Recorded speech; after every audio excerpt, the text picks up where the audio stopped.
Hamjambo wazalendo wa Kenya pahali popote mlipo. My name is Mwandawiro Mghanga. I come from Taveta County. My name is Mwandawiro Mghanga. Hamjambo wazalendo wa Kenya pahali popote mlipo. As you know, I am a Kenyan. I come from Taveta County. I'm a former political prisoner. I've been in many cells in this political cells in this country because of the struggle for democracy and national liberation in our country. I have been to cells in Nairobi, in the Taita Taveta, and also have been in the Committee Maximum Prison, Dorothy Prison, Divorce Main Prison, and I've been a political prisoner for many years, including I've been tortured in Nyao House for many days. And those who have been in Nyao House, and there are many, you know that torture was very great, especially in 1986, during that period. We were all fighting against the dictatorship of Moi Khan. And that's the reason that we have established a forum calling actually for patriots so that we can meet and discuss about our past, the experiences we undergone while we are struggling for multipartyism and greater democracy in this country, and also now that the struggle still continues, because although we have made a lot of progress in this country in terms of democracy, we have a new constitution which also needs to be made better, but still the struggle continues. So in that respect, all those that I am calling all patriots in Kenya, to all those who are still alive today, to actually we meet and we reflect on what we went through, and also we reflect about what needs to be done now. And in so doing, we need to go back to our history so that we can learn what to do and not what to do, in order to look for the gains which we have made, and also to search and see what is also why the struggle should continue to happen now today. So that actually the forum is actually about learning about our history of Kenya, going back throughout so that we can learn that every generation which exists must accomplish its task. We know there are generation of those who resisted colonialism when it was coming here to Kenya, right, from 1885. And then we know also there are patriots also who struggled against colonialism, British colonialism when it was here. There were many demonstrations, many sacrifices, many people were arrested and imprisoned, and we should remember the sacrifice those people made between 1920 to 1952. There were a lot of struggles which were being made. And even after that, we have the struggles like the one of Mau, the Mau who also struggled against colonialism using armed struggle. And we know there were many people who sacrificed there. We know they were youth during their time. All those ones we are saying they were youth during their time. They were agencies during their time. Most of them are Mau generals and Mau patriots actually. They were agencies. Even Dedan Kimathi, all of them, they were agencies at that time.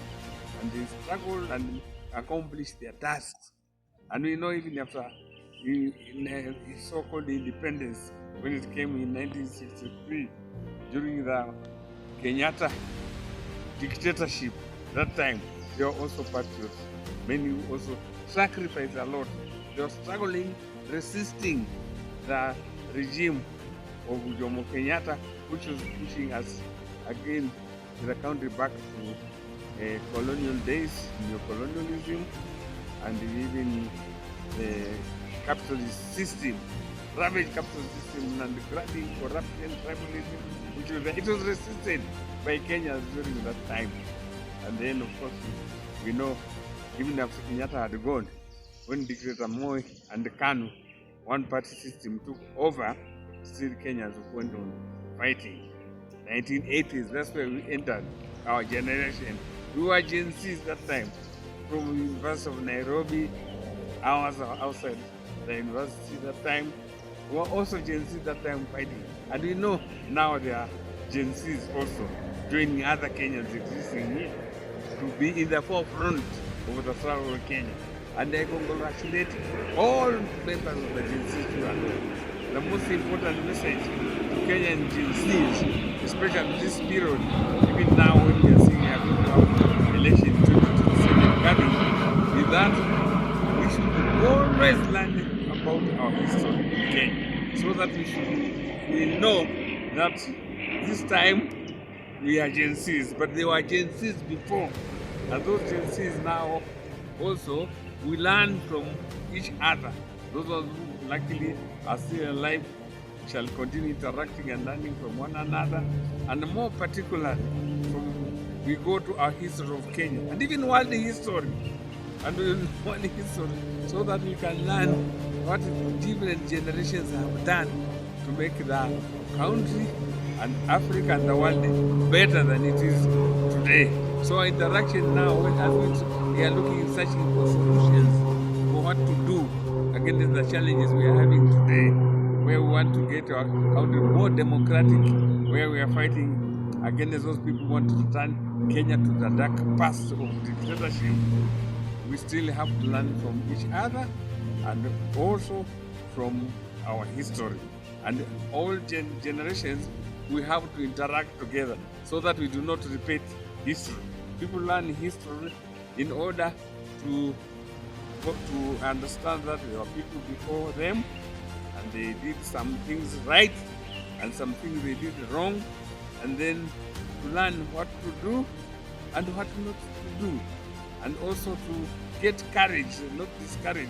Because if you don't learn to your country, you don't learn about your history, you are likely to be discouraged with the challenges which are confronting us today. But if you learn your history, you know that these challenges are not new, and people had to organize together, come together, unite and organize and discuss and find ways of fighting them so that we go together. Because we know now, compared to where we were in Kenya in the past, we are now much further. We are better than we are before in the past. But we need to get total freedom. And we know we have challenges of dictatorship, challenges of corruption, oppression of one another, and also challenges which are will continue to underdevelop our country. Called neo-colonialism is still here, and we know the regimes which support neo-colonialism and the primitive accumulation, they are still in charge. But we have to organize together and meet together so that we can also now confront the challenges we have. And then we are fighting optimistically. Optimism by organizing. All generations must accomplish their tasks. And now that generations interact, like our generation are interacting now with the agencies, if we attract together, we can learn from one another and we can be able to accomplish greater tasks of bringing freedom to our country. Thank you very much. So that's why we formed the Kenya's Future initiative, so that this initiative will be a forum for us to continue interacting and uniting and organizing to fight for greater change for our country. Thank you very much, Wazalendo comrades.